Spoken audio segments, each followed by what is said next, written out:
एक नारळ फोडून घेतलोय. आता एक नारळाचा खीस बघा 2 वाट्या झालाय. 1 वाटी साखर घेतलोय आणि वेलची घेतलोय. 2 वाट्यात जर खीस झाला तर 1 वाटी साखर घालतली आणि वेलची जराशी घालायची. अर्धी वाटी दूध आणि दुधावरची साय असं सगळं करणं मिक्सरला वाटून घ्यायचं. 2 एडे काढून घ्यायची. अजिबात पाण्याचा वापर करायचा नाही. दूधच घालायचं नाही तर साय घालायची वरची दुधाची. आणि हे बघा जरासं आता पातळ वाटवलोय तुम्हासनं, पण कणा गॅस मंद आचेवरती ठेवायचा आणि असं घट होईपर्यंत परतीतच राहायचं. चमचा कणा थांबवायचा नाही, नाहीतर कणा डसताय बघा खाली. आणि असं घट झालं का नाही मिश्रण, त्यानंतर मग एका पेलटीस तेल लावतलं आणि हे सगळं मिश्रण त्याच्यावरती काढून घेतलं. असं थापतलं, नाहीतर मग हातान जरी थापल्याशी जरासा तेलाचा ठेंबा लावून तरी जमताय असं. आणि नंतर जरासं 5 मिनिटांनंतर वड्या पाडून घेतल्या.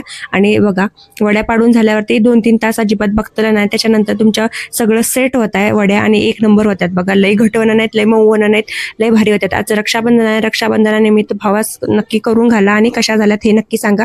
प्रमाण जेवढं सांगितलं तेवढंच वापरा, मग लई भारी होणार. करून